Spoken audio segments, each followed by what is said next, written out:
Assalamualaikum warahmatullahi wabarakatuh. Pada kesempatan ini kita akan mendiskusikan tentang hukum potong kuku dan rambut ketika sedang berkorban bersama Cak Ikhram Channel. Awalnya ada pertanyaan dari seorang sahabat. Assalamualaikum warahmatullahi wabarakatuh. Kang, untuk sohibul korban tidak boleh potong rambut termasuk kumis dan jenggot dan rambut yang tersembunyi. Makasih. Itu sudah saya jawab melalui beliau langsung. Pertanyaan semacam ini telah menjadi perdebatan tidak hanya terjadi sekarang, tetapi sudah sejak dulu. Dari mana asalnya? Asal mulanya adalah dari hadis riwayat Ummu Salamah. Ia pernah mendengar Rasulullah SAW berkata, "Idza dakhalal ashru min Dzulhijjah wa arada ahadukum ayyudhiya fala yamassa min sya'arihi wala basyarihi syai'an hatta yudhiya." Artinya, apabila 10 hari pertama Dzulhijjah telah masuk dan seorang di antara kamu hendak berkorban, maka janganlah menyentuh rambut dan kulit sedikit pun sampai selesai berkorban. Hadis riwayat Ibnu Majah dan Ahmad dan lain-lain. Ini asal mula hadis tersebut. Pemahaman ulama menjadi dua kategori terkait hadis tersebut.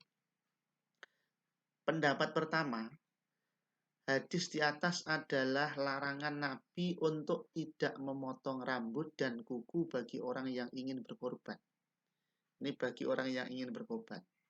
Larangan tersebut dimulai dari sejak awal 10 hari pertama bulan Dzulhijjah.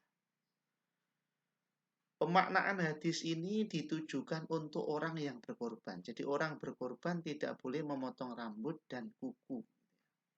Namun berbeda pendapat terkait maksud dan implikasi larangan tersebut. Apakah berimplikasi pada keharaman, makruh, atau hanya mubah saja? Nah, ini pendapat pertama, yang tidak diperbolehkan itu adalah orangnya yang berkorban untuk memotong rambut dan kuku sampai nanti hewannya dikorbankan sejak 1 Dzulhijjah sampai hewannya dikorbankan.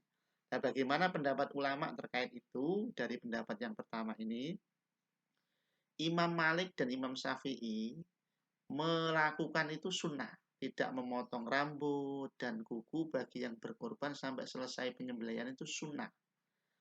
Bila memotong kuku atau rambut sebelum penyembelihan dihukumi makruh. Yang kedua, Abu Hanifah memotong kuku dan rambut itu hanyalah mubah, boleh. Tidak makruh jika dipotong dan tidak sunnah pula bila tidak dipotong. Kalau menurut Imam Ahmad bin Hambal, hukumnya haram. Jadi di pendapat pertama ini, jadi yang tidak boleh memotong rambut dan kuku itu adalah orang yang berkorban. Tetapi implementasinya itu macam-macam terkait mazhab siapa yang kita ikuti. Itu ya. Pendapat yang kedua dari masalah ini adalah dilarang itu bukan memangkas rambut atau kuku orang yang berkorban, tetapi memotong bulu dan kuku hewan yang berkorban.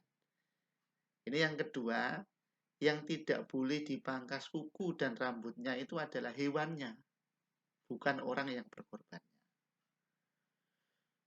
Nah, Mula Al-Qori menyebut ini pendapat gharib, ini pendapat aneh memang, yang mengatakan di dalam kitabnya Mirkatul Mafatih. Ini pendapat aneh. Belakangan pendapat ini yang kedua ini dikuatkan oleh Kiai Ali Mustafa Yaqub dalam kitabnya At-Turuqus Shahihah fi Fahmi Sunnati Nabawiyah. Kiai Ali mengatakan hadis ini perlu dikomparasikan dengan hadis lain. Jangan hanya difahami dari satu hadis saja, tetapi harus dikomparasi dengan hadis lain sehingga menemukan makna yang utuh.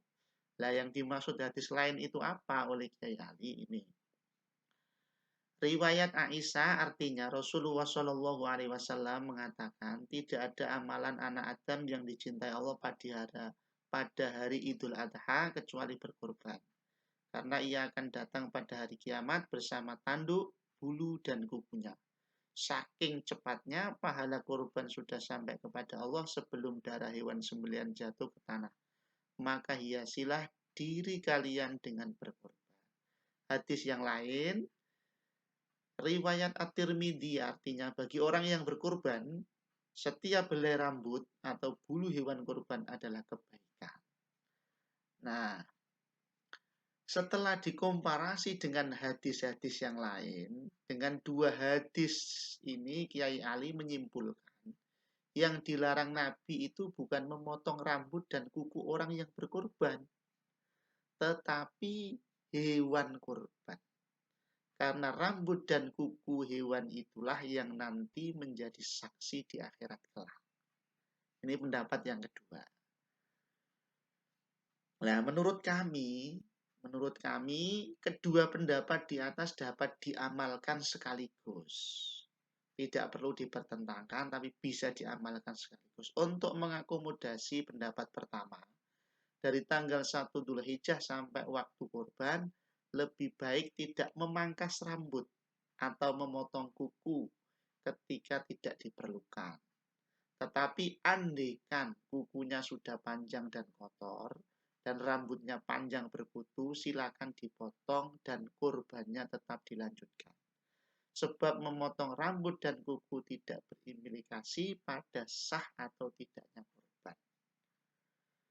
Mengakomodasi pendapat kedua, jangan sampai kita mematahkan tanduk, kuku atau memangkas bulu hewan kurban karena kelak ia akan menjadi saksi di hadapan Allah Subhanahu wa taala.